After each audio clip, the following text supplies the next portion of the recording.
Editing is all Mac-based now. I mean, you know, there are programs out there on the PC, but whether you're using Avid or using Final Cut Pro, you're working on a Macintosh. Using a Mac is a little different than using a PC. It's not so much operating a computer as it is sort of tricking it, fooling it into doing what it is you really want it to do. You kind of have to sneak up on a Mac. I don't feel like I'm operating the Mac so much as I'm just there sharing the Mac experience.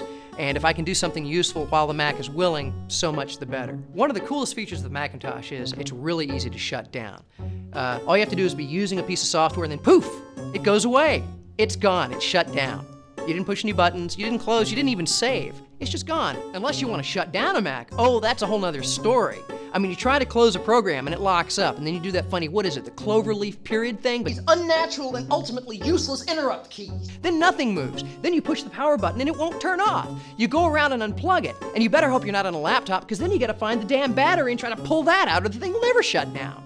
So I put my CD in the CD-ROM tray, and I'm copying media off that CD, dragging it onto my desktop, dragging it onto my desktop, dragging it onto my desktop. I eject it, and where did my files go? It's the only operating system I know of where click and drag does not mean you actually copy or move anything. No, you're just making shortcuts on your desktop. So I've got my next CD, and I slam it into the CD-ROM tray, and lo and behold, it starts playing all by itself. I'm looking for a way to turn it off. Finally, out of desperation, I click and drag the CD into the garbage can. The system locks up.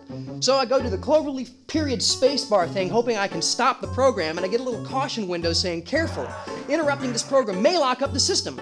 I try to click OK, but the system's already locked up! I like the handle here. That's so you can attach a chain and use it as a boat anchor!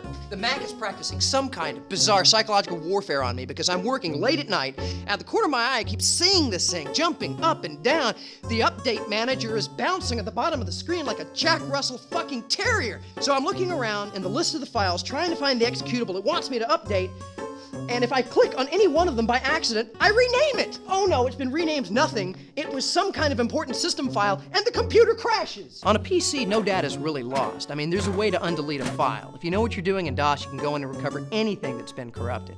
On a Mac, if you lose a file, you run to the store and get a copy of the Mac version of Norton Utilities. You run back only to have Norton go, "You idiot! You own a Macintosh! The file is fucking gone! It's just gone!" Don't have any tools or any kind of buttons or whatever dials or switches on the bottom of the screen, because if you reach for them, the dock menu comes up. You've got to like angle around and slide and dodge the thing to get to the control.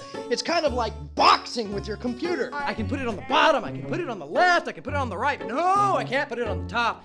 That's reserved for the mighty Blue Apple. Gah!